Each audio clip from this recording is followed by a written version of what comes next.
Hey everyone, welcome to episode 4 of Tea Time with Mel and Jay. I'm Jay. I'm Mel. And welcome back. We're so excited to be here today. Of course, we have our Lamarca, baby. I know, I'm so sorry, Jay. I just got the new rosé Prosecco, which I'm very excited about to have for this little I'm podcast this literally morning. so jealous because I tried to get it and I couldn't get it. It wasn't here. So Honestly, 10 out of 10. 10 out of 10. Well, 10 out of 10. the regular one is a 10 out of 10. So let's cheers to that. Cheers. So on today's episode of Tea Time, we are switching gears a little bit. Last time we reviewed a Hallmark Christmas movie. Today, we are reviewing a documentary that you can find on Netflix that is something we both have found a great passion in learning about, discovering, hearing about, all of the above. So without further ado, I'll let you know that we are reviewing The Dawn Wall. Dun, dun, dun. Dun, dun, dun. An amazing documentary that you can find on Netflix right now about free climbing the Dawn Wall at the Yosemite. El Capitan, El Cap, the craziest mountain seemingly on the planet, at least in my point of view. In to our climb at Yosemite National Park. How wild. I know. It's so funny, too, because when you texted me, you were like, oh, what do you think about doing the Dawn Wall? It's so funny because I don't think like any of our friends know how into climbing we are. I mean, we don't climb, especially right now with COVID, but like and especially I'm terrified of heights, like absolutely terrified of heights. You would not survive that then. You wouldn't survive. No, I would be one of the people on the ground watching them climb with like I don't know, a thermos of like a hot toddy or a glass of wine. But I think you and I kind of fell in love with these climbing documentaries and climbing stories. You know, with Free Solo and now with the Dawn Wall, I kind of went on a binge. Yeah. So when you told me, you're like, let's do the Dawn Wall, I was like, yes, I need to watch this again and again. Yeah, no, same. It is one of the craziest, coolest documentaries, sports or not sports, really, that I feel like I have watched. And I think it's funny that you just mentioned how really none of our friends, followers, or anybody really in our circle probably knows this about both of us because we don't really talk about it with anybody but ourselves.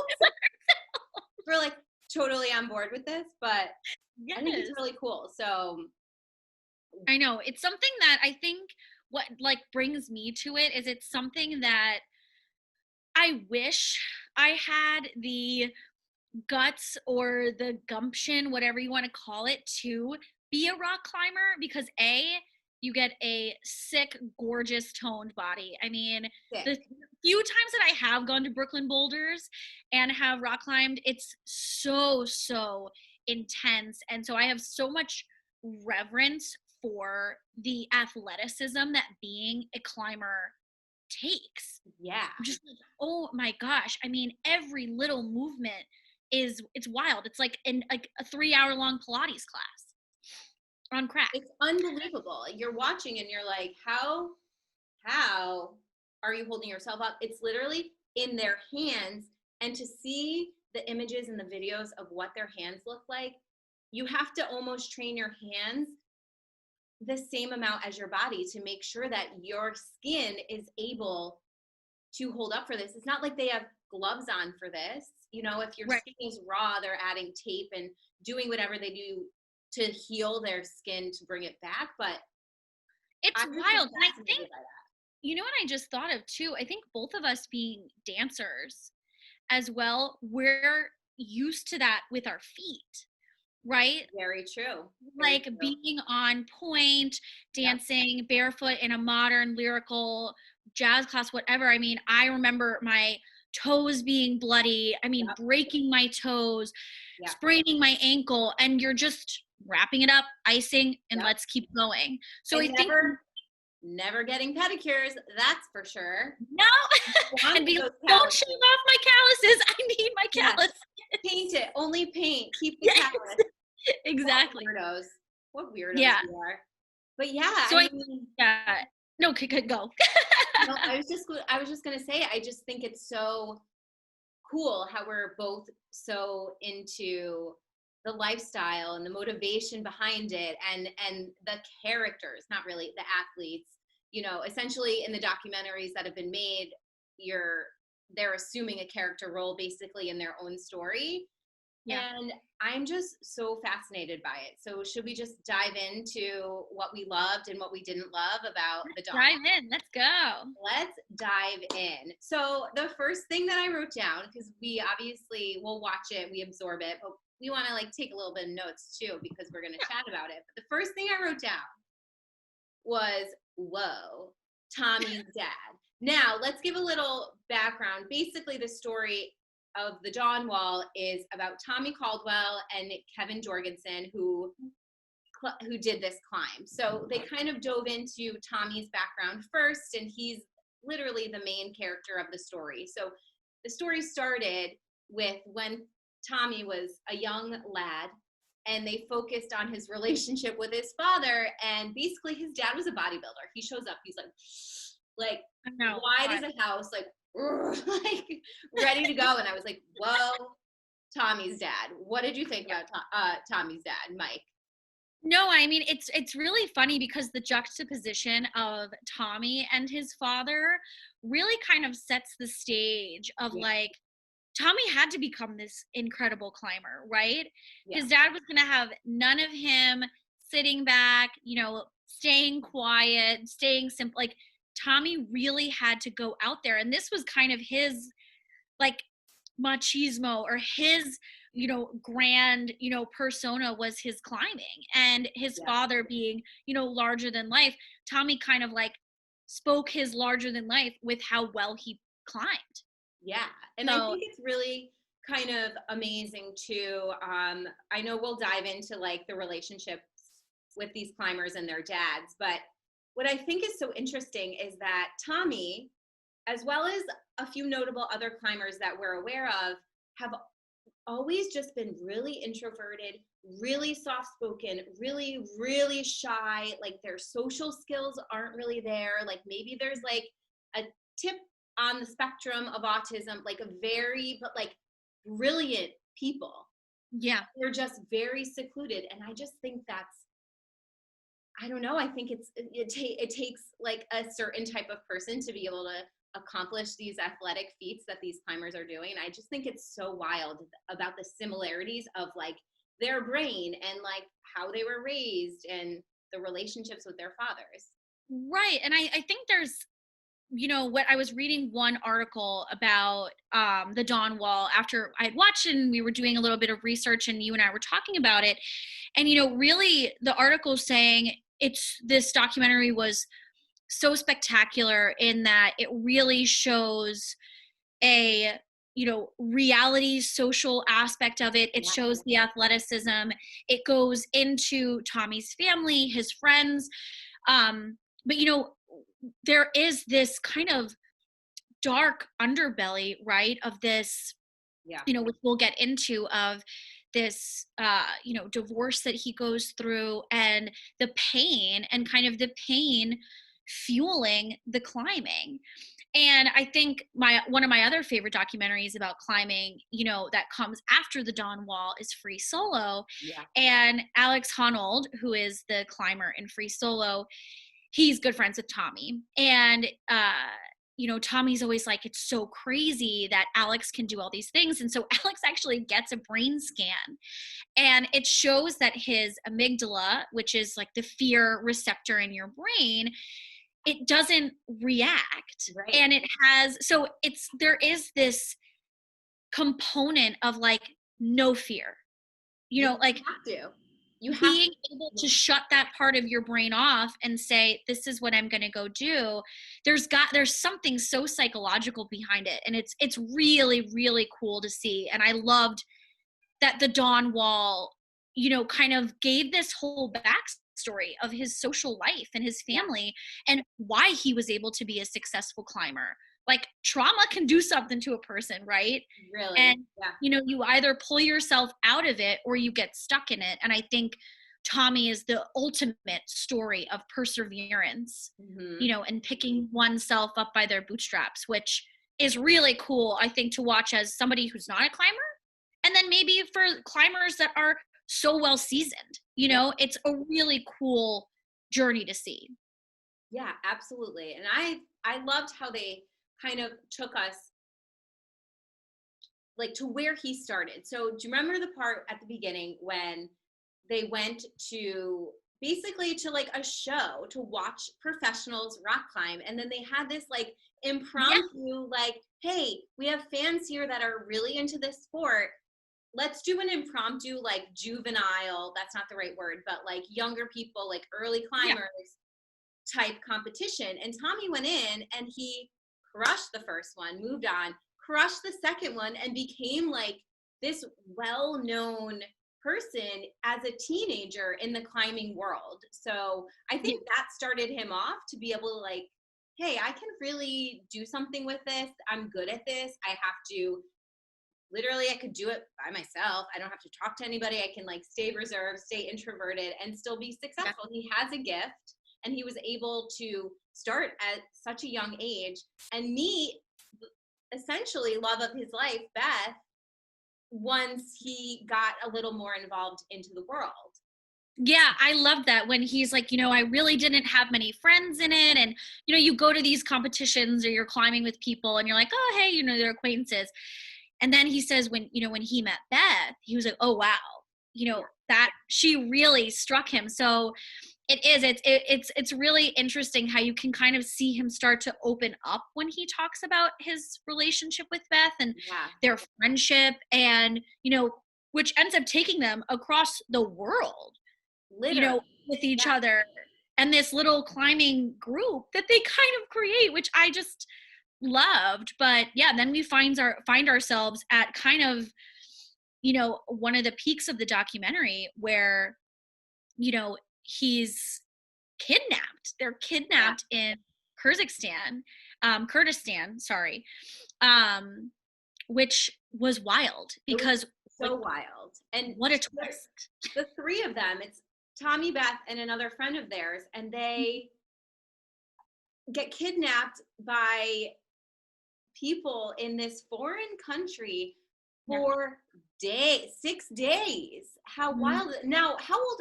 They're not old at this point. They're maybe teenagers. They're probably, I think they were 17 and 18. 17 and 18, getting kidnapped for 6 days, no food, like no water. How do you survive? But they were able. That story is wild. I feel like if we get into that, we'll be talking about that for another hour. So I think everybody. I know, you have to watch the documentary to see how it plays out. You have to watch so you can see what they dealt with while they were all the way across the world in a foreign country on a mountain with no food and water being kidnapped. It was absolutely insane. And then it's like, okay, so you think about it, they're teenagers, right? Or, 18, 19 years old. And then they come out of this huge trauma. And, out of trauma, sometimes trauma brings people together who shouldn't necessarily be together. I mean, how many times do you hear stories of relationships coming out of two actors working on a super intense film set together, and really it was the trauma that bound them together, which ends up kind of being an explosive demise, So you have Tommy, who's kind of pulled in at such a young age and connected to this group of people, trying to survive a media circus, a trauma circus, because he is such a figure in the climbing world, but from such a young age. Yeah. So it's like a child star, watching them kind of navigate life, put in this horribly traumatic experience. And then out of that, having this relationship and leaning on each other, maybe in the relationship, falling hard in love at a young age like that. Yeah. And really essentially having that be the only, outside of his family connection that Tommy had. Like he really leaned on her for everything and anything. Yeah. And I kind of loved it. I was watching this, and in my mind, as I'm watching the documentary, she's involved as well. In real time, this movie was released, or sorry, the documentary was released in 2018. So during the filming, like, she's essentially who she is today. You know, it's only the last couple years. She's involved in the documentary, reminiscing about Tommy, reminiscing about previous times that they've climbed together. I mean, they were partners. They were partners in life. They were partners. They, you know, ended up getting married and climbing together and just building a life together. And essentially, in my mind, I'm thinking, how amazing is this? He married his girl. Like, oh, this is so beautiful. And then you find out she fell in love with somebody else, and they end up getting divorced. And that kind of just like ruined his entire world. Yeah. It totally shook his entire world. Like, his climbing partner is gone. His wife is gone. Literally only girlfriend he's ever had, only like experience with love, only experience he's had with things like that. And it's like, okay, now what do you do? Right. Right. And I mean, like, and so then we get into, you know, with him, you know, like the documentary kind of shifts, and it's like, well, where does he go from here? Right. And then comes the Dawn Wall. Right. And like, we were talking about what quotes really stood out to us from, you know, research and everything like that. And there was an article I was reading that I think is an excerpt from his book that he wrote, where, you know, there's free soloing and then there is climbing the wall. So free soloing is doing it without any ropes, and then you climb, you belay, you maybe have a partner, whatever. And not whatever, but you get the gist. Yeah. And they, you know, the article said it's really interesting. The film was so wonderful in all these different ways in the documentary, except kind of brushing over a little bit this deep depression that he was in, that kind of catapulted him and was the catalyst into having him climb the Dawn Wall. Because it's like, what do you do when there's nothing left? When you feel like you've hit rock bottom, like, you climb, you know? And so he's looking at this mountain and he's about to free solo, or he's saying, you know, I'm going to free solo this. And Tommy has always had a stance that free soloing is super selfish. And it's the most selfish act that you can do in climbing. And he was ready to free solo the wall because he said, even if I fell, at least the pain would be gone. Which, like, whoa. So powerful. I have goosebumps on my entire body. It's I know. so powerful that somebody can feel that way and be so passionate and want to accomplish something so bad that if it takes their life, they would feel like they were free.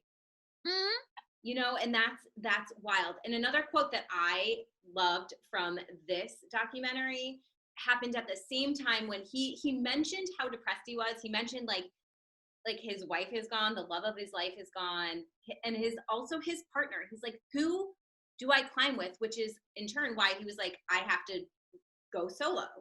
Yeah. But he said, if you're heartbroken, throw yourself at an impossible wall. And that essentially goes along with what you just said. And that's what he did. He threw himself at this wall. Yeah. Figuratively and literally.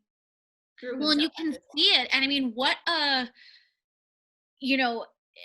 way of therapy, right? Like, you put your life on the line.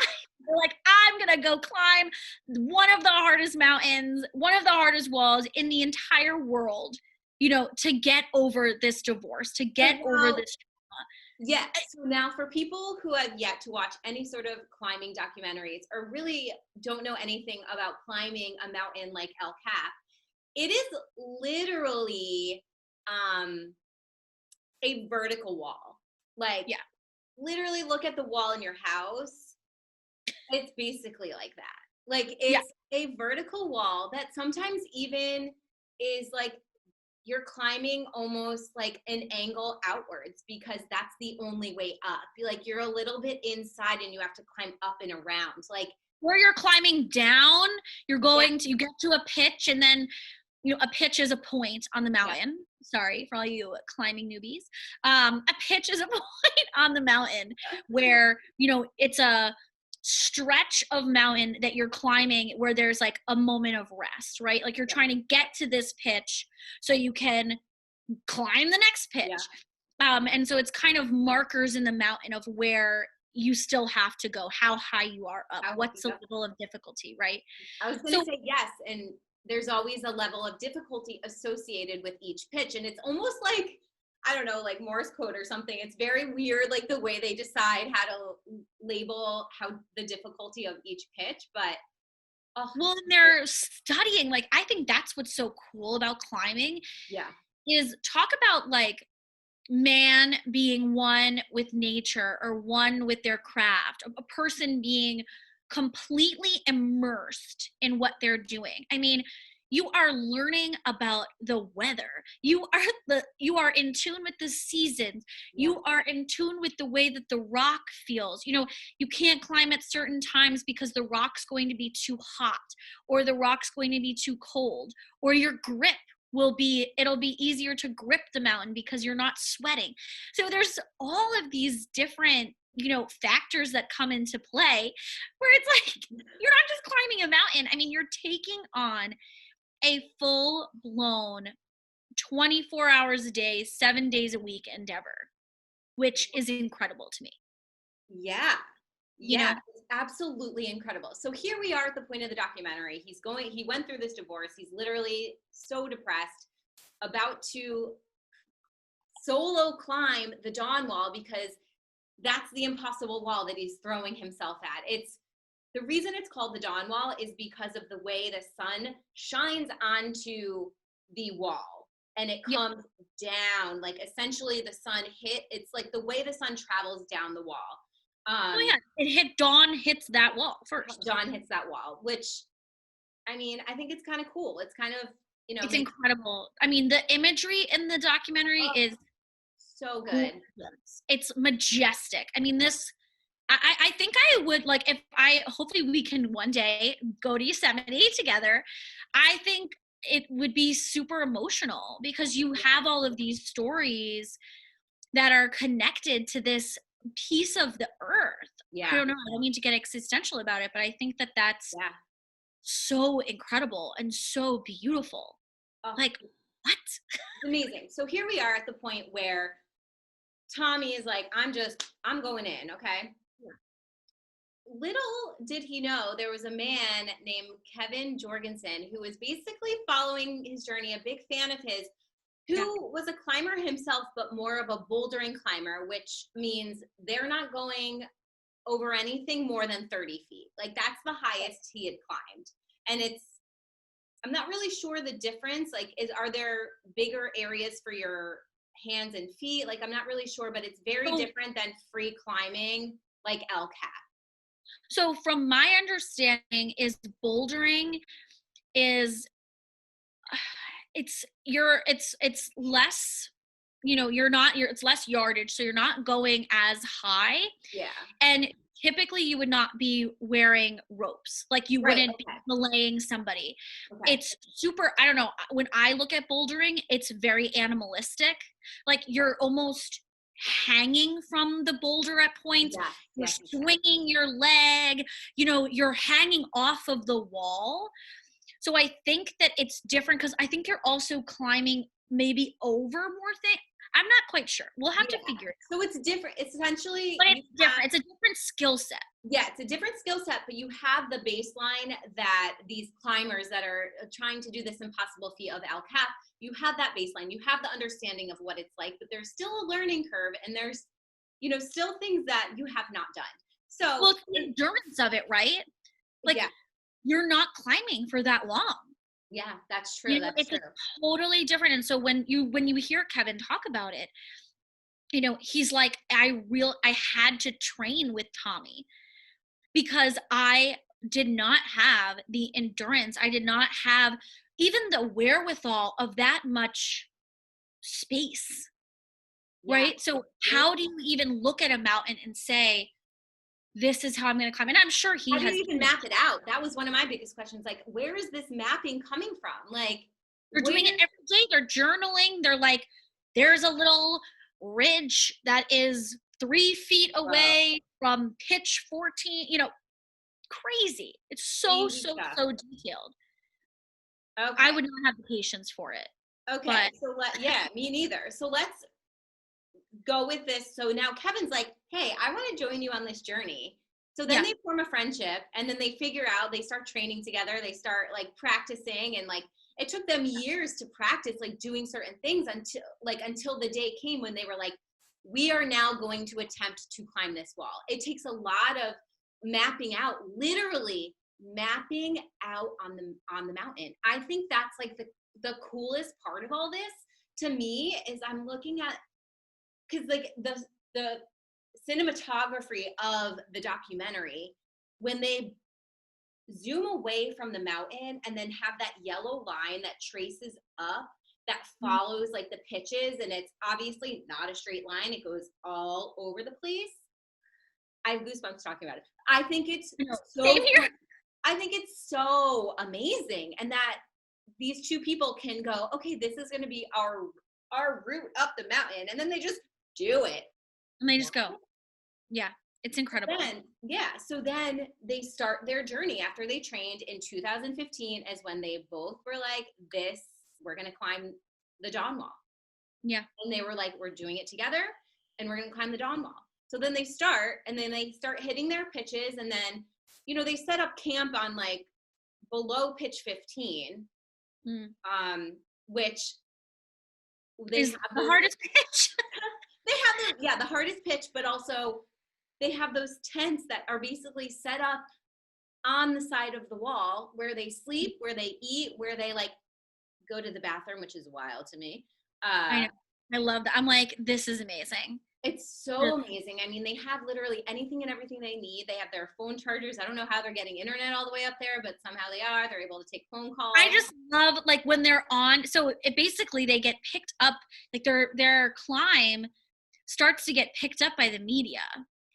And the media and they're having these interviews in these tents hanging off the side of a mountain.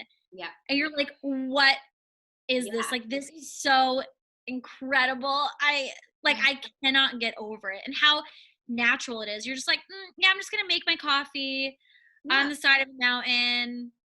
Yeah, no problem. I'm just gonna make my I brought kale. I'm just gonna put my kale in this little pot that's like under this little fire thing in my like 8 by 12 foot little tent. And it's funny because what my sister said was, she was like, oh my God, like if you have to eat super, minimally, so that you don't run any risk of getting sick on the mountain, of having an upset stomach on the mountain, having any allergic reactions. So I didn't even think about that. I'm like, oh my God, of course. I mean, it took them 19 days. 19 days. So in that time, they're like, you're getting so tired because you're not sleeping. The wind is blowing your tent, right? You're climbing X amount of hours a day. Your body is spent. Your hands are bleeding. You have to take days off to rest. And then you're not even eating. I mean, you're getting the nutrients in, but it's kind of like an astronaut, right? They're eating dehydrated foods for X amount of days, and your body starts to need more and need more nutrients than like the bare minimum you can give it. What's so crazy about that is that like us being very active and being like into the gym and trying to work out, if we like haven't eaten enough at some point in the day, you literally feel lightheaded. So in my mind, I'm like, they're hardly eating. They are eating, but like not a lot. And then they're having to climb and like try and like lift their bodies up this vertical wall. And it's mind-blowing to me because I'm like, where's your energy coming from? I guess adrenaline at this point. Because adrenaline and I mean, they've got adrenaline, and luckily, I mean, they have each other, and their relationship is so beautiful, right? Like they just seeing how, Tommy pushes him beyond his limits. Yeah. Right. And he's like, you can do this, right? Like, let's get past this pitch. This is how we can do it, because he passes pitch 15, 2 seconds, easy. Kevin really struggles and he wants to give up. I mean, this documentary He did, though. He yeah, essentially did give up. He was like, I'm now just going to be a support system for Tommy because right. But he made it past pitch 15. Yeah, like he's like, I'm going to be a support system because I can't do this. I'm not going to hold him up. He needs to finish this. Yeah. And I don't want to hold him up. And it had been days since he's been trying to get past this, the hardest pitch on the mountain. And he couldn't do it. And at this point, now that the story was picked up, there was people down at the bottom, literally fans, which I thought was the coolest thing. There's people there cheering for them on the mountain, and you know what? They can hear them. They can hear them cheering. Well, it's just a testament to like perseverance and you know, having a teammate, you know, and I just loved seeing the evolution of Tommy, who had been like, well, where am I going to go from here? Right? Like, who's going to be my partner? Who am I going to share this with? And then having Kevin kind of come in and really take that spot, and the unfettered trust that you have to have in someone like that when you are putting your life on the line every single day, climbing a mountain, you know, is just wild. And these two, I don't know, I just love them, and it makes me so what I thought was really, really cool. So then they start, and Tommy is able to get up to the peak, which is pitch 18, and he stands on it. It's like the only place where you can stand, you know, once you reach that place. And he's like, no, Kevin needs to do this with me. Kevin needs to finish this with me. I am not completing this without Kevin. So they both went back down to pitch 15, and Tommy waited for him to get across. And at that point, there was a ton of people viewing. Kevin's family, Kevin's girlfriend, Tommy's family, Tommy's new wife, Becca, because he met her when he spent some time in Colorado. So everybody's down there, and everybody knows what's going on because it's being broadcast on the news across the nation. And everybody's just cheering and waiting and holding their breath basically to see if Kevin's going to make it past this pitch, because the only way to the top is to make it past this pitch. And Tommy's like, I'm not completing this without him. But he had 100% confidence that Kevin was going to do it. But and that's what's so great is if you're looking for a documentary that is everything, you know, psychological trauma, like feats of athleticism, but then this really deep love and this friendship, right? Like they have such this incredible friendship and support, and their families. I mean, it really just, I don't know. I think this documentary just has everything: suspense, love, heartbreak, trauma. I mean, it's such a great documentary. It has everything, right? Like it has everything that we want. Everything you could want. And for me, I always love a good cry. So oh my God. Here we are. They finally both reached the top, and people are crying on the bottom. I'm crying on my couch. I'm sobbing. You're sobbing. The newscasters are sobbing. Everybody across the world is sobbing because of what just happened. So then they all, you know, they lower themselves down the mountain. After 19 days, they've completed this dream that Tommy had, and he did it while making sure that Kevin was able to accomplish this with him. And I just, like, it was like waterworks over here. So yeah. No, I think it's so incredible. You know, also to see, I think for me to see, we see so many times, right? Female, you know, relationships that they're empowering each other, they're supporting each other. Or at least, you know, we're seeing more of that. But I think for men, sometimes there's this exterior that's super tough. It's really difficult to be vulnerable. And you just there's no time for that on the mountain, No. right? Like No. you have to be supportive. You have to be vulnerable. You are going through, it really the mountain kind of strips you down. Yeah. Just the sheer magnitude of what they are doing. There is no time for ego. There is no time for, this other crap that can get in the way. And so I think it's really beautiful to see this male friendship kind of blossom and grow and be supportive and, there for each other. I don't know. Maybe that's like a silly thing to say, but I just loved seeing their friendship grow from being something so new to being like, we just tackled this incredible feat together in front of the world. In front of the world. I just love it so much. I'm amazed what they did. I'm amazed that you could be on the side of a mountain for 19 days. And remember the windstorm that they had? Literally their tent was flying back and forth. They were in separate tents or whatever, but then they're having icicles falling on them. Yeah, it's like, yeah, sometimes you can't climb because the mountain's too wet. You can't the amount of knowledge that you need to have with you is astronomical. Yeah. Imagine camping, but on the side of a mountain. Basically, that's what they did, minus the bears. Okay, so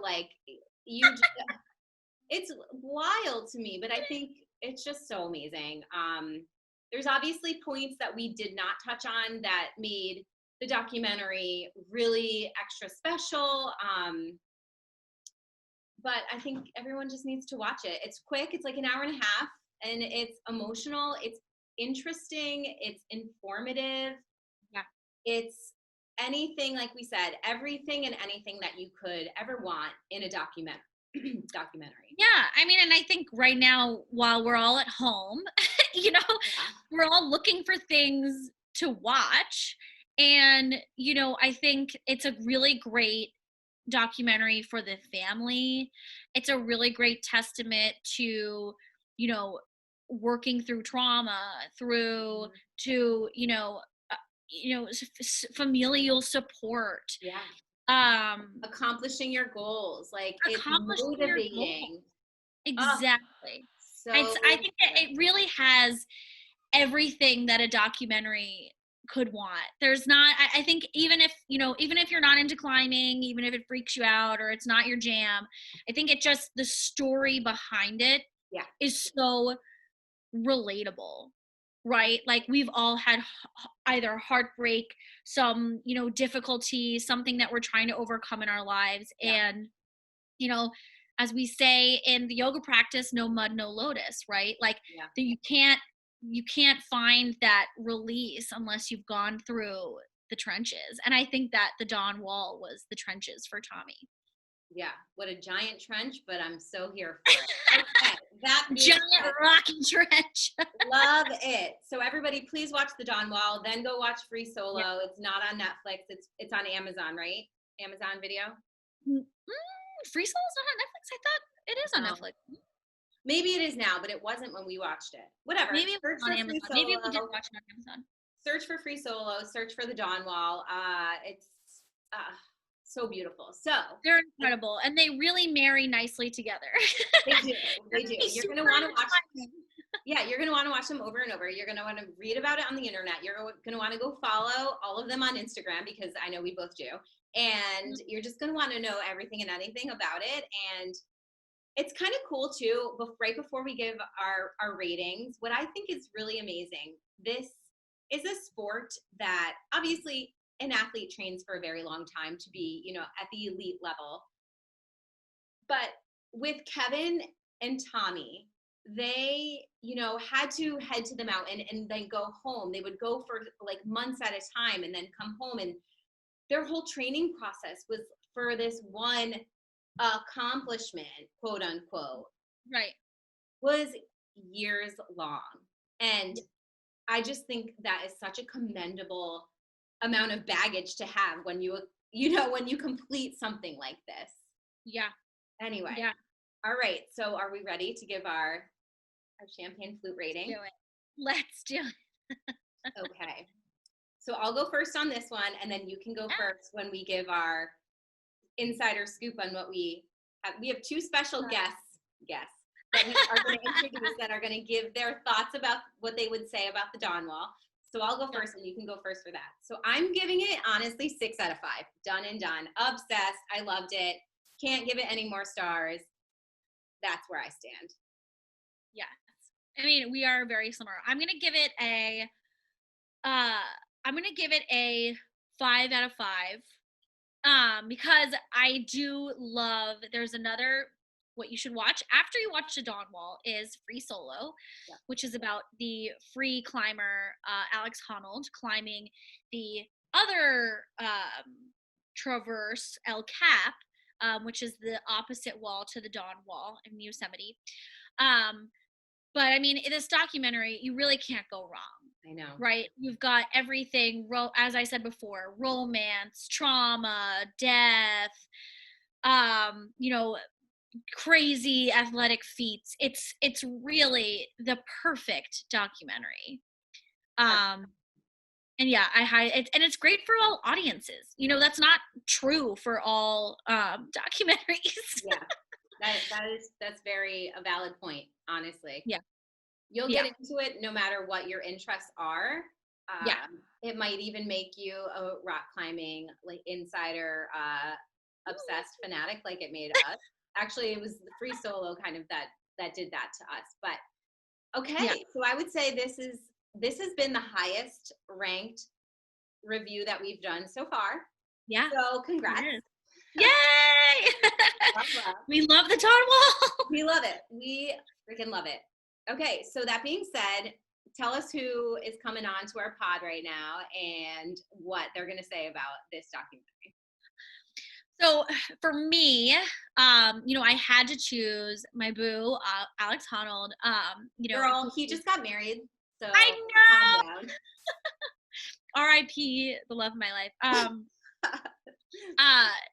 I really fell in love with climbing, watching Free Solo, which I watched prior to the Dawn Wall, even though the Dawn Wall came before Free Solo. But Alex and Tommy are actually good friends. And Tommy is, Alex says Tommy is such an inspiration to him as a climber, as a friend, as a humanitarian. So, I mean, I think Alex would just be super, and he always talks about, like, he has this reverence for climbers that came before him, especially with climbing El Cap, right? Like, it's such a monumental climb, to climb any of those, paths. And, Tommy really helped Alex train to Free Solo El Cap. And so I think, Alex would just, do his little head shake and be like, no, Tommy, like, you guys have to watch this. He is where, perseverance is defined and a love of climbing is defined. So I think he would be super into it. He's so humble. But he's so celebratory though of his friends and his community. He always says, like, I would never be anywhere without, these people, who have inspired me and have pushed me to climb, the way that I do. So amazing. Yeah. I love that. Yeah. Okay, so for me, I'm going to talk about Jalen Ramsay. Right now he's cornerback. He's a cornerback in the NFL. He's with the LA Rams now. But when he said this, it was 2 years ago when he was with the Jacksonville Jaguars. So he mentioned on an interview with Mina Kimes, who's with ESPN, he mentioned that he's always been really good athletically in any sport he's ever tried. He's excelled at, but mainly lacrosse and football. Yeah. He then proceeded to say that if he trained for 6 months, he would be able to make an NHL team roster. Just like out of nowhere, he said that, right? So this kind of threw a little bit of disruption into the NHL, like the hockey world, because NHL players literally train their entire lives to get there. They start when they're 2 years old. Their parents put them on skates, and then it excels. It is a sport unlike any other. And here we are with Jalen Ramsey, who's saying, give me 6 months. I got this. I got this. I can make an NHL roster. So you're like, can you skate? Like, what? Yeah. It will take some people 6 months to even skate. Like, do you know how thin those skates are? You're on ice. Like, come on. Yeah. So I'm channeling what Jalen Ramsey would say about this documentary, because he would congratulate Kevin for being so open and so vulnerable and so ambitious to contact Tommy and say, hey, I heard you need a partner. I've never climbed a mountain like this. I'm a boulder guy. I'm a bouldering guy. Yeah. But I'm going to join on this journey with you. And it's going to be really, really, really, really hard for me, but I can climb El Cap. Cool. I can climb this dawn wall with you, although I've never climbed anything like that. Yeah, I've never done it before. Right. So Jalen Ramsey would be like, bro, I got you. Like, this is the best thing I've ever heard, because I'm going to make an NHL team in 6 months. So let's do this together. Yeah. I believe in you. You believe in me. So just unabashed confidence. Unabashed confidence. The only thing, though, is that Kevin succeeded and Jalen Ramsey didn't proceed to try or succeed. So he's not on an NHL roster. I know once that was said, it kind of, like I said, disrupted conversations in the NHL world. Like, some players came forward and they were like, we're really disrespected by your comment. Like, more power to you. You're a professional athlete. Like, we get it, because so are we. But, like, come on, man. So, it's so wild. So I think that Jalen Ramsey would, give his utmost, like, whoa, mind blown for Tommy because of what impossible feats that he does. But then with Kevin, he would just pat him on the back and be like, we the same, bro. Like, I got you. Like, we're going to do this together. So we're going to do it. Yeah. Let me get my chalk back. Let's go. I love it. I love it so much. So yeah.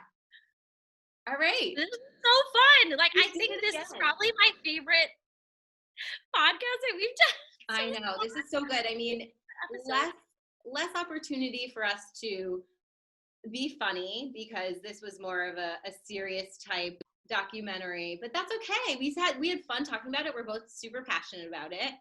And like, we love it, and that's part of our personalities, and we think all of our friends and followers should also watch and love it with us.